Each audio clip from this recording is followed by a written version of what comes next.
right now with the words of His Holiness Pope John Paul II na sinabi niya, I will return, I want to come back to the Philippines. So naman, ina-anticipate mo naman kasi yan. You whispered to me earlier when we were not on the air, naiiyak ka na naman. Sinabi niya, see you again. And he also said that there are I'm sure that feeling, what you felt, is shared by the thousands or even millions who might be watching this telecast and those who might have heard it outside. And we certainly sympathize with the thousands of people who are, I would say, still out there in the expected route of the conflict. Man, medyo maiksi yung ceremony, no? Short and sweet. President Ramos' speech was short.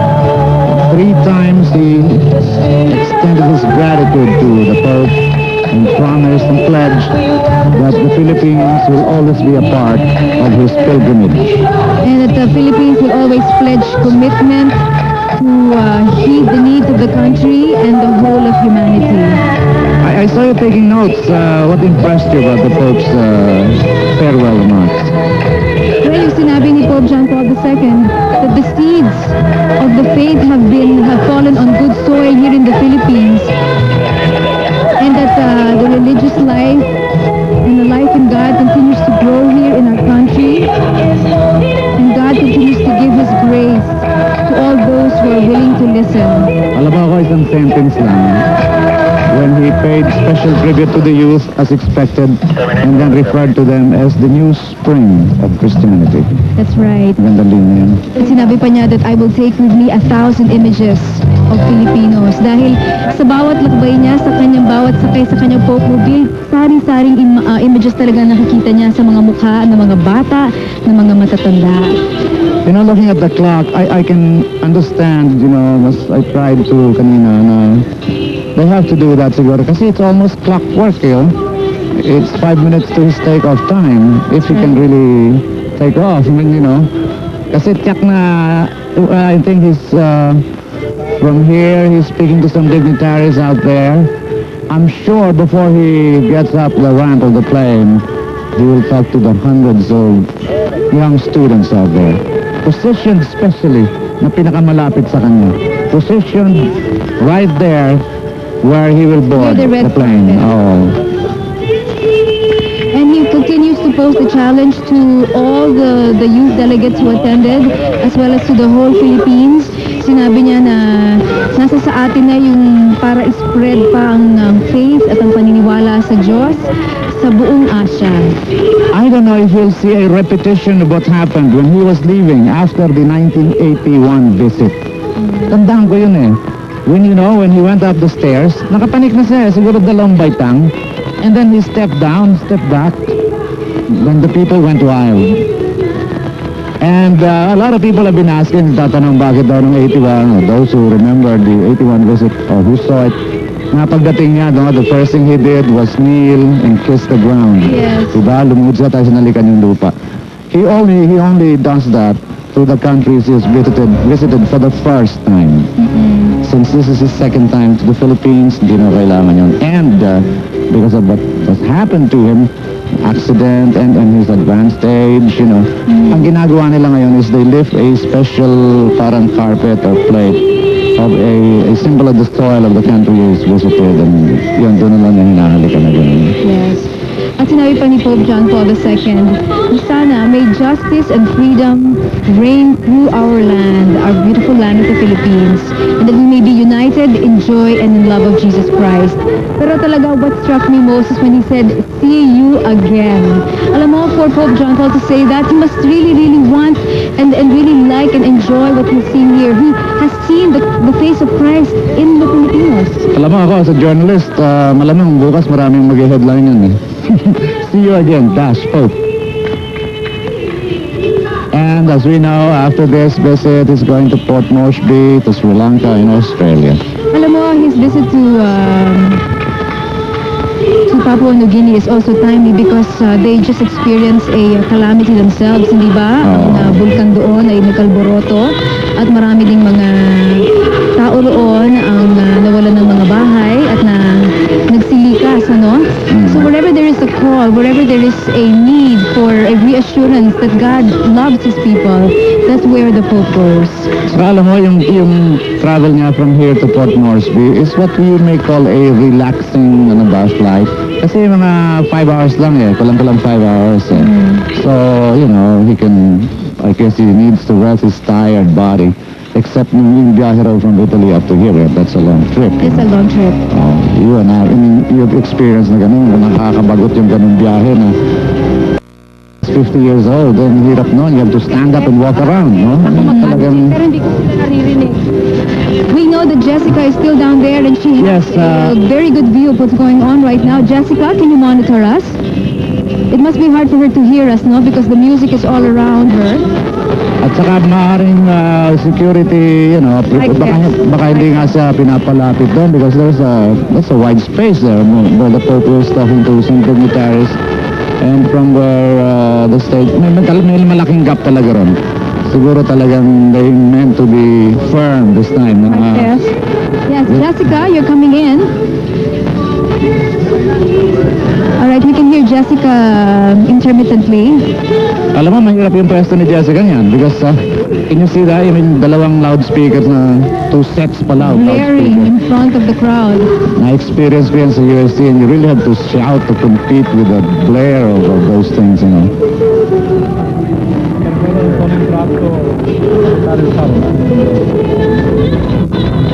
I don't know if there will be a crowd ever as big as the one we saw yesterday in Luneta because the first big crowd, the biggest crowd so far before Luneta was in Poland, di ba? Alam mo ako, may pagka-sinig ako sa mga ganyan But when I heard it from a foreign news network, CNN to be exact, When they described the size of the as crowd the yesterday. biggest welcome ever in his 16 years of papacy. That's right. Even before that Even Luneta. Archbishop Foley himself said that it Pero was sinabi ni Archbishop Foley yun, before the Luneta, sinabi niya na kagad na ito nakaka-match na ito ng welcome na natanggap ni Pope sa Poland. sa Poland, which is his homeland. Oh. But June, Yes. even Archbishop Foley was quite amazed at the number of people at yesterday's mass. That's true. Speaking of the Pope's schedule, he is scheduled to leave at this time because I think he is expected to arrive at Port Moresby in Papua New Guinea at 5:15 local time there, but about 3:15 this afternoon. So the PAL pilots were telling us that they have to leave as scheduled, right? Pero talk about Does He's it look making like his it? way on the red carpet, yung kanilang goodbyes, formal goodbyes. But does it look like he's inching his way towards the I think mass? that, Cheche, I think that 9:55 schedule will be broken. Will be broken. Will be, Yes. definitely. Well, Because it's 9:55. And he's still talking to those people. Kaya nga, I'm willing to bet with Angelique here that he cannot go out that plane without talking or And he will probably blessing take these some children pauses. here, the students, I'm sure. I think all of us here at Broadway Centrum envy you because you're right there on the spot, seeing His Holy Father make his last goodbye. As you did mention, it is rather sentimental. Correct. I imagine there's not a dry eye in that place for all these people who have come to see him for the last time. But in a way, yung mga frustrated the people who lined up there and those who weren't able to get a glimpse of him, yung sinabi niya kanina, I'll see you again. I'll see you again. I mean, I think that's enough. I mean, that's it. And I wouldn't be surprised, Cheche, if that particular statement was included or not included in the script. Mahilig kasi ang mahal na papa na mag-venture, na mag-adlib, hindi ba? Yes, that's true. And speaking of venturing into other things, at the PICC Radio Veritas Asia ceremony the other night, did you know that he broke into song? In the middle of the ceremony, he had heard the Bayanihan dancers sing something like "Kukuku," and he started singing, humming on the microphone. Yes. And I think this is the Pope that adds another dimension to his being. He breaks protocol. As Jessica said, he provides the security with nightmares that seem to be getting bigger every time, including... And another thing that, another thing that the Pope didn't fail to say was thanking every single person who had made this visit possible, the organizers. He also thanked you, the broadcasters, the media people, That's right, that everybody who includes covered. you. Yes, and the security, of course, who were with Yes. him day in and day out. Yes. And those who took care of the pilgrims. No? That's right. You know, on our screen now, we just saw Vice President Joseph Estrada kiss the ring of His Holiness, and right now, as he's going down, there was Joe de Venecia, and he's now trooping the line with this contingent of military personnel on the tarmac. I think they are now proceeding towards the ramp of the plane. He's been accompanied by Joseph Estrada and our President, Fidel V. Ramos. His gait, as we all noticed on his arrival day last Thursday, is slow and a little tentative. Marisa, That was Father Aris on the side here, head of the CMMA, who has just knelt down to say his final goodbye. Got him waving. And the Pope tapped him on the cheek. And here you have Cardinal Sin, who is also saying goodbye to him, and the other cardinals who traveled with him. Protocol-wise, Chetze, would you know will he be escorted up the plane? I have no information on that, June, but I imagine that as protocol dictates, perhaps Ambassador Honor again, who received him upon his arrival last Thursday, perhaps will be doing the same honors of taking him back into the plane. He is now shaking hands with the First Lady, Mrs. Mil Ramos, and finally the President of the Republic, who is now saying his last goodbyes to the Pontiff before he ascends the stairs. Alam mo, yung 4-day state visit which has been dubbed as both a state and a pastoral visit, the only elements of a state visit were actually the arrival, Yes, the meeting with the President, that's right. at saka itong departure. That's true. The And rest, everything, ecclesiastical na, Yes. for his flock. if you see on the screen, I think that's Vincenzo Moreni, who is the papal nuncio here, and his personal assistant, like his secretary. Here the Pope ascends the stairs. It looks like without much Pope is difficulty. alone. Usually, when he came down, he was with some cardinals, remember? Yes, that's right. And you're right in your observation that he is ascending the steps by himself. He turns Direct around to here. wave. He took off his skull cap to wave goodbye. Oh my goodness. You know I'm waving too? I'm Wave waving for with my wave for us handheld as radio. well, June. I am For waving. you. Yes, thank you. And here he's extending his blessing again, holding his skull cap on his left side. The history of skull caps is that they started with a Jewish tradition, and it was really to keep your head away from the cold, but then all of the cardinals and the bishops have taken on that tradition. They say that the color red, called cardinal red, is for cardinals, and the color purple is assigned to the bishops, archbishops. And as usual, Chetze, he refused to be helped up the stairs again. Yes, what a man, what a man.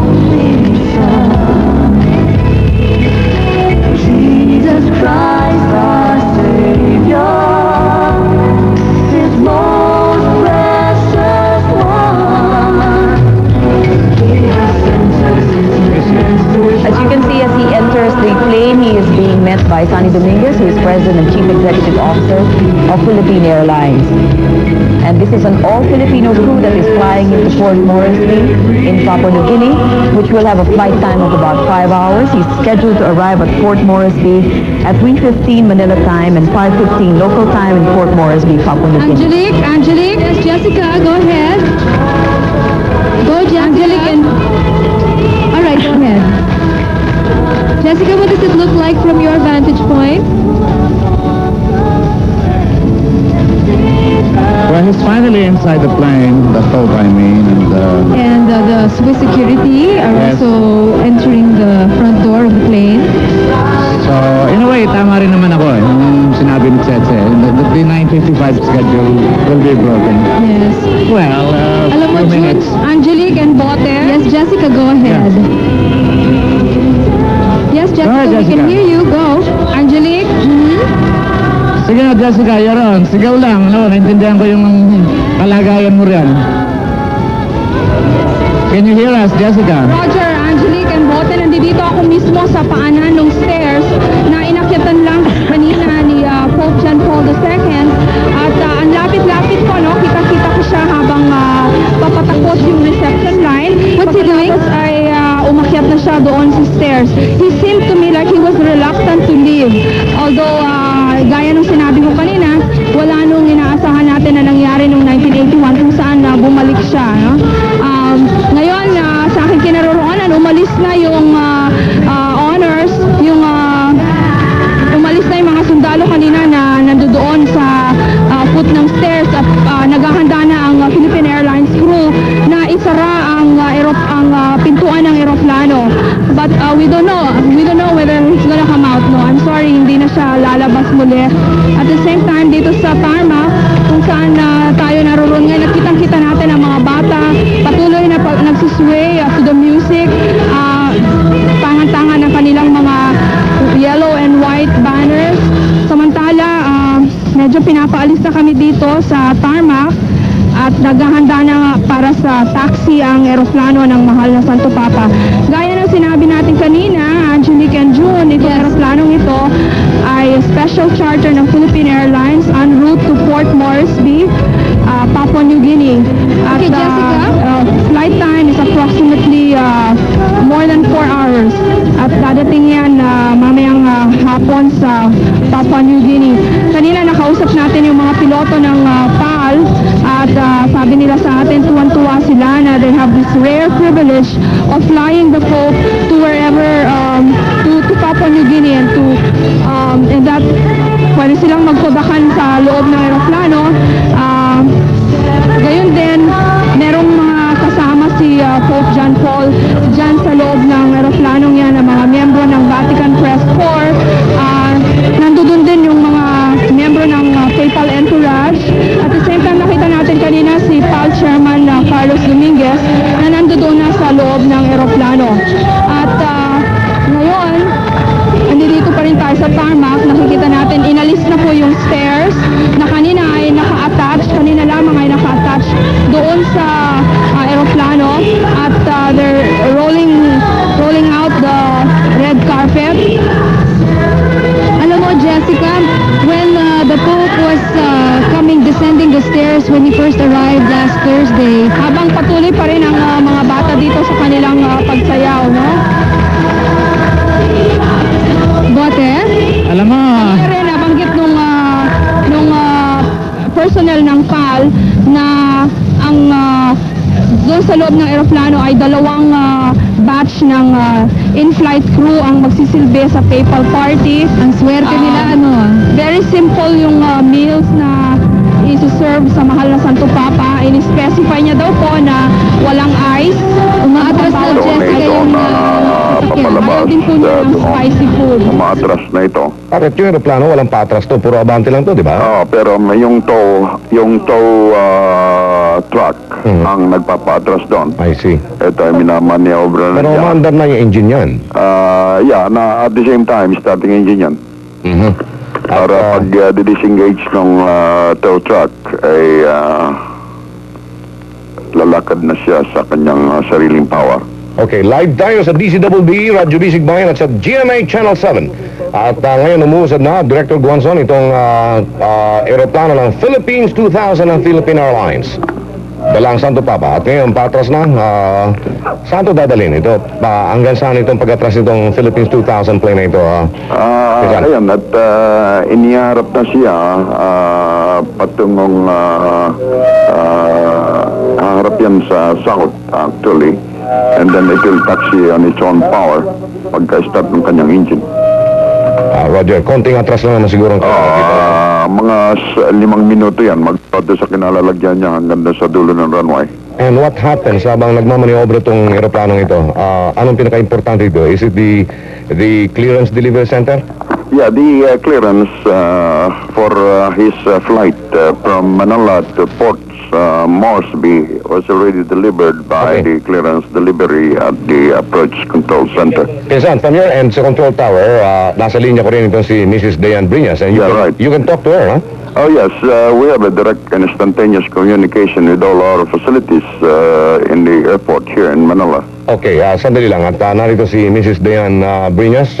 Mrs. Briñas, good morning, ma'am. Good morning. Yes, nasa kabilang linya ng komunikasyon si Director Louis Guanzon. At what happens next pagkatapos po nito? From your end, Mrs. Briñas, as you are from the clearance delivery center? We're from the approach and we just delivered the clearance for the aircraft for Fort Myers Base climb to 29,000 feet via Bravo 462, that's southbound. Roger. And after the aircraft has been cleared for takeoff from Manila Tower, we will accept the aircraft and then we'll guide him southbound for Fort Myers. Usually you communicate with the control tower, Mrs. Brinas? Yes. Roger. At kung sakali po itapat nyo lang yung mikropono doon sa inyong pag-communicate with the control tower para naririnig din at makompleto natin itong coverage ng ating pag-alis ng Papa. Ang Philippine Airlines ay patuloy pa rin pong tinuto ang Philippines 2000. You are on Channel 7, Mrs. Brinas. We are live sa GMA 7 at dito rin sa DCBB ang Radyo Bisig Bayan. So, Pinsan, Director Louie Guanzon, nasa yung bola ngayon, Pinsan. Okay, ito at kasalukuyan ng mabagalang pag-usad ng eroplano habang ito ay tinutong ng tow truck. At para hindi siguro makaabala ang ingay nito, ay ilaline at ito ron sa taxiway ng 0624 para nang sa ganon ay diretso na ang kanyang takbo. Dahil sa maraming tao ngayon dito sa rampa at kung dito siya mag-start ng engine ay sobrang alam mo, maingay masyado yan. So, at hindi lang baka makabuga ito, ay mahirap, maraming tao ron sa rampa. So, ikangan ganyan ito at malapit nang marating yung lugar ng taxiway 0624. Radyo, hanggang ngayon tinuto pa rin ito. Oo, tinuto pa rin, oo. Pero hindi pa rin umaandar yung engine nito, no?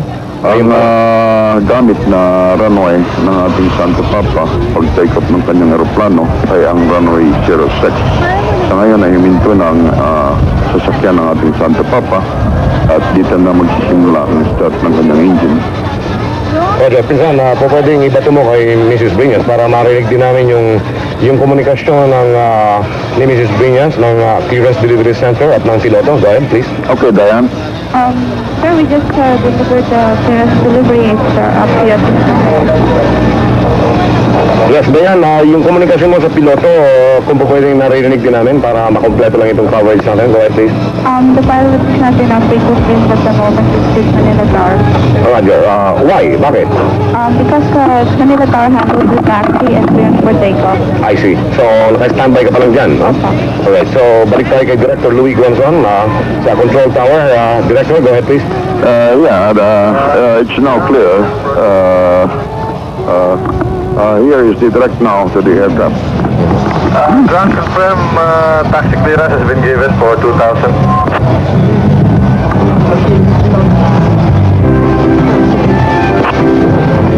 Minsan tatapat mo lang yung mikropono dun sa yung telepono mo sa sagot ng piloto.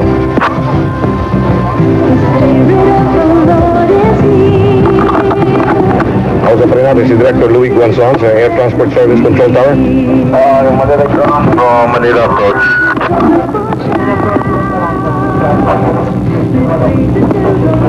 Sa ngayon ay at siguro nakikita sa television na kumikilos na ang aeroplanong kinasasakyan ng ating Mala Santo Papa na patungo na doon sa dulo ng runway 06 para sa kanyang take-off. Director, you're also live on GMA 7 at napapakinggan tayo ng buong mundo sa pagkakataon ito. Go ahead, Director. So, sa sandaling ito ay nasa party pa siya ng rampa at ngayon ay pumapasok na siya sa taxiway. Sa inyong nakikita sa inyong telebisyon ay makikita ninyo na ngayon ay dumidiretso na siya at nasa sa main taxiway na siya ng runway 06 patungo sa dulo para nang sa ganon ay mag-take off ang aeroplano pagdating niya sa dulo ng runway 06. Director, pati yung communication mo with the Manila Port Center, Clearance Delivery Center, just go ahead please, nasa yung bola. Yes, so far approach control is directly in contact with the aircraft. I know that this is an exception to the rule. Yes, it's very unusual because approach control requested ground control that is going to take over and he'll be the one to clear the aircraft on the taxiway. Roger. But then this is a special case, but we don't usually do it. Now, it's on tower frequency now. Departure, wind 080 degrees at 10 knots. Right. komunikasyon ito ng piloto? Yun ay ang control tower na nagbigay ng surface condition. Ito ay ang direksyon ng hangin at ang velocity nito. At gayon din ang temperatura. Director, kumusta ang weather papunta ng board? Ang weather ay maganda sapagkat sikat ang araw dito sa airport. Although sa laki nitong airport, ang isang parte ay maliwanag sa sikat ng araw at ang isang parte naman ay medyo may kadiliman dahil sa natatakpan ng clouds ang isang parte. Pero sumatotal ay maganda ang weather condition. Ano itong pag-taxi nito out ng aeroplano? Matulin-tulin na ito? Patuloy na? Yeah, dire-diretso na siya ngayon at nasa tapat na siya ngayon ng terminal ng NAIA. Ito ay may layong 1,000 talampatan lamang magbuhat doon sa pagliko niya sa kaliwa. Okay. At tuloy take off na siya sa runway 06. Yung usapan ng piloto at saka ng control center, go ahead, Director. Yeah, bibigyan na ng clearance for takeoff at ito yung tabayanan ninyo at maririnig ninyo on the air dito sa Manila Control Tower. So, magmamaniobra pa ba itong aeroplano ito? Pabalik doon sa pinaka-runway niya? Alright, sandali po lang mga kaibigan. Kausap natin si Director. Alright, tuloy-tuloy pa rin ito. Pero paliko na ito, Director? Oo, nagsisimula na siya ngayon ng pagliko sa kaliwa.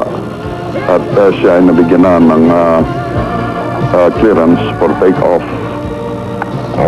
Sa kasalukuyan ay makakikita tayo ng helicopter na nagkakaroon ng air sweep. Kung baga sa ay tinitingnan ng seguridad ng ating Santo Papa. Kaya't sa mga samandaling ito ay nakikita ninyo na ngayon ay papasok na siya sa runway. May mga ilang segundo lamang ay nandoon siya sa runway 06.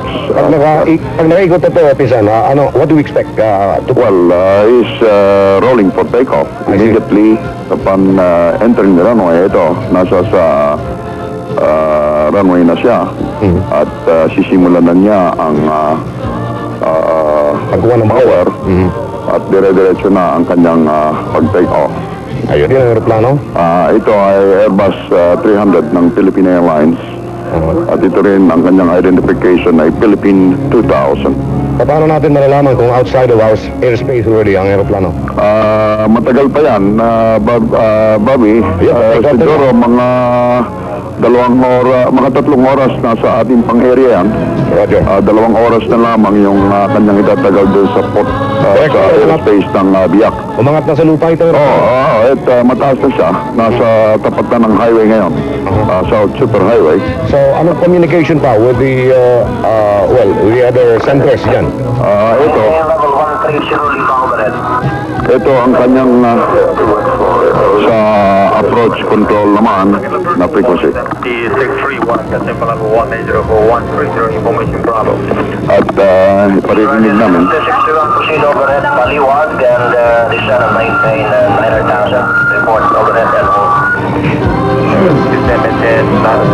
Bibigay namin sa inyo ang diretsong komunikasyon ng Manila Approach Control sa Philippine 2000. Philippines 2000 out of 1,600, making a right turn. Command 2000, Roger, radar contact. Commands a right turn, direct Lipata, flight level 290. Report passing 11,000. Direct Lipata 290, and we'll check out of 11,000. Approach, can you say it again, sir? Approach, Tennessee 631. So, yun po ang Director, komunikasyon. would you say that na-kompleto ng take-off at nagle-level off na itong aeroplano? Hindi. Tuloy ang climb niyan sa 39,000 feet. Ilang feet yan? 39,000 feet. Ang speed niya almost 6 miles per minute. I see.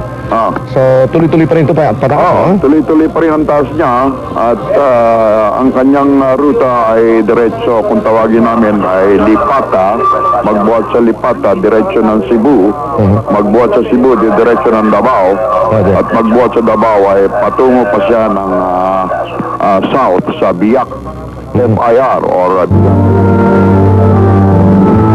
po sa lahat ng bumubuo sa GMA family na nagbigay ng pagod at oras upang maihatid sa inyo at sa buong mundo ang makasaysayang 5 araw na nakaraan.